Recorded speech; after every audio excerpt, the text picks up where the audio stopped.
Hey guys, today again I'm gonna be working on the BMW 7 Series.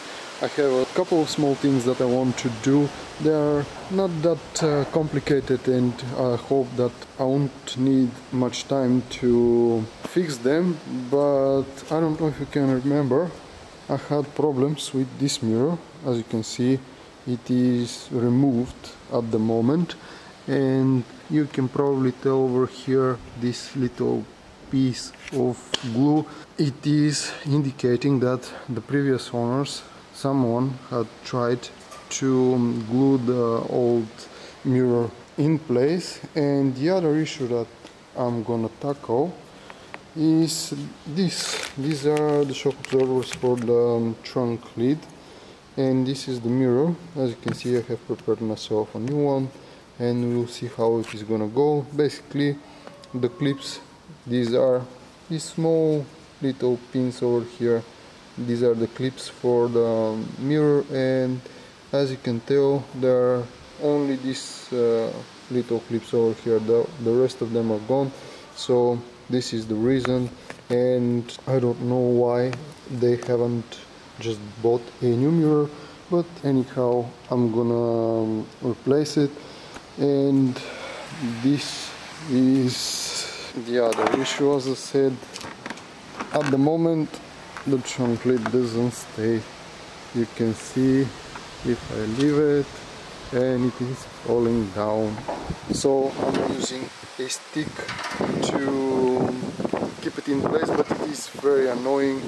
And yeah, this is gonna be for today. Let's start, and we'll see how this is gonna change the BMW.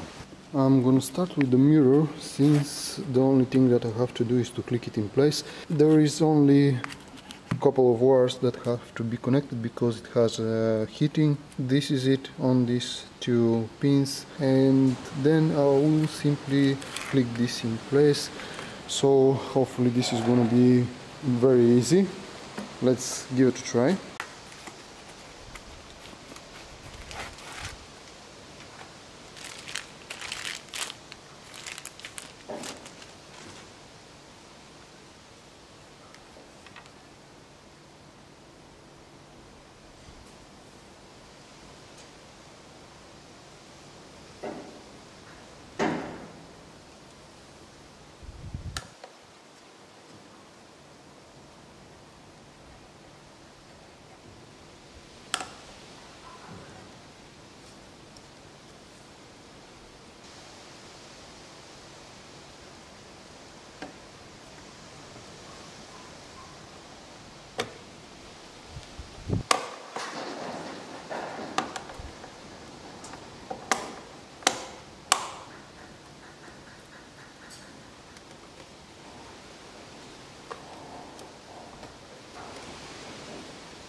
Well, this was simple enough. I have a brand new mirror.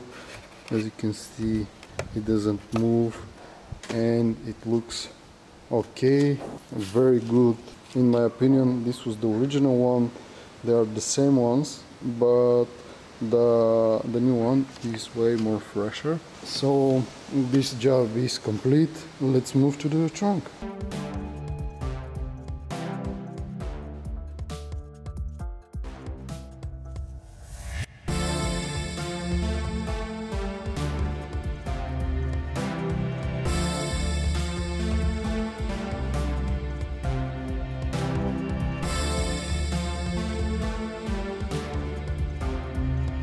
One of the shock absorbers is out. This is the clips that is on the bottom side, and it was hard for me to get this out. I don't know why this is so strong.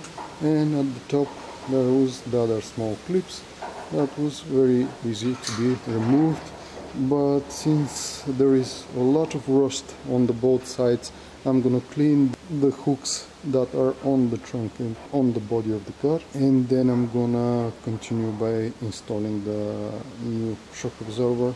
You can see that here it is stated that it is for E38, still the original ones probably. Anyway, let's get back to work.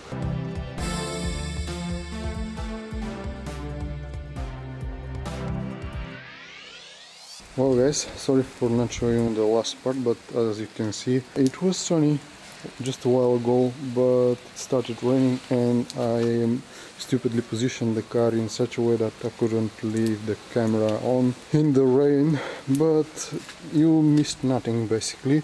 The problem that I had with this shock absorber is that the new ones, the head that is on the bottom side is little bit thicker, and this shield over here that is clicking behind the shock absorber was not allowing the shock absorber spring to click into place, so I had to file a bit the plastic on the bottom half till this click it into place, and now you can see everything is secure.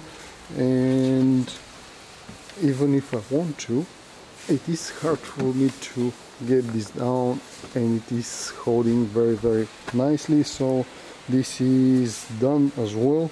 I hope this was entertaining or helpful to you, and I hope to see you in my next videos. Thank you so much for watching. Stay safe, stay tuned, and bye for now.